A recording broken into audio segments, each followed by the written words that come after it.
Hey, it's your boy Bobby B's here. I want to talk about a subject that comes to mind, and that is, will Tariq take over New York? When it comes down to it, Tariq was trying to be Ghost. He wanted to be just like his father, and if you look at Book 2 Ghost, that's what he wanted to do. Basically, in the entire time in Power Book 1, he was being manipulated by Kanan, but Kanan actually did love him.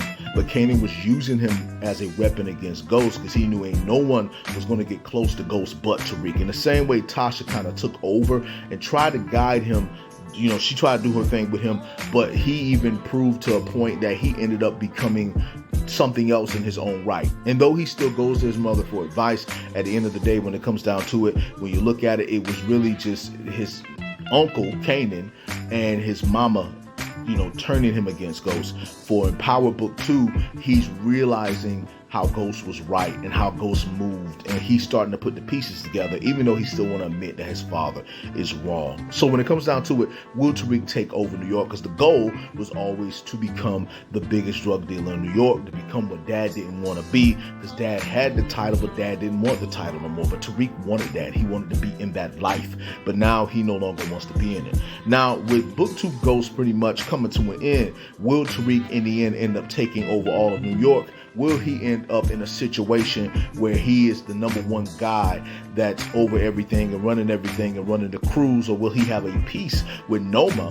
where she backs him and he pretty much ends up working for her, like much like how Ghost and Tommy had worked for Lobos in the very beginning of Power Book 1? Will that be the situation? Because at the end of the day, Noma is the goal, right? Noma is the one you want. That's the plug you want. She's the international drug lord. She works all over places, all over the world. New York is not her main place, but I'm pretty sure New York is one of the main places because, I mean, it's the market city of the world. So it's a lot of money. So when it comes down to it, will Tariq end up becoming the biggest in New York? Now, the only way he can really go against Noma like that is if you got the backing from somebody else who is just as powerful, another enemy of Noma, so to speak. And who else is going to know about an enemy of Noma other than Obi? And Obi is technically on Tariq's side, as he is a soldier that's on his side to some degree, playing undercover, looking at Noma and them and seeing what they're doing. And they're going to wonder, how is it that Tariq and them know what they're going to do?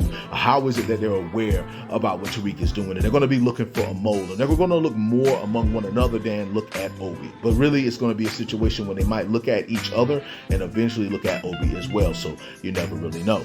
All I know is when it comes down to it, I'm not saying that he can't become the biggest drug dealer in New York. He very much can, but it all depends on who he's working with. Does he have a powerful ally? Is there someone side that he could be on? Is there someone he's going to be with that's going to say, I'll fight with you, I'm going to back you? Because he's going to have to use everyone that he can help to help him. He's going to have to pay these people. He's going to have to find a way. And like I told you guys, if he pretty much fights in the war and he promises them money, he promises to look out for them. The thing is, when it comes down to it, when you surround yourself with a bunch of hunters, you got to find a way to pay the hunters. You got to find a way to feed the hunters. And maybe his war with Noma will cause him to be in a situation where he has to be the big guy, where he has to pay everybody and look out for everybody that looked out for him.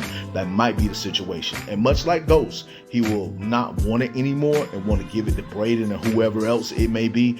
And Power Book 2 Ghost ending with him having the same dilemma that Ghost had at the very beginning of Book 1 would be, in my opinion, the perfect ending to Power Book 2 Ghost. But we'll definitely see how that turns out. I just want to say to all of you that it is your boy Bobby B's here. Just want to say much love, much respect.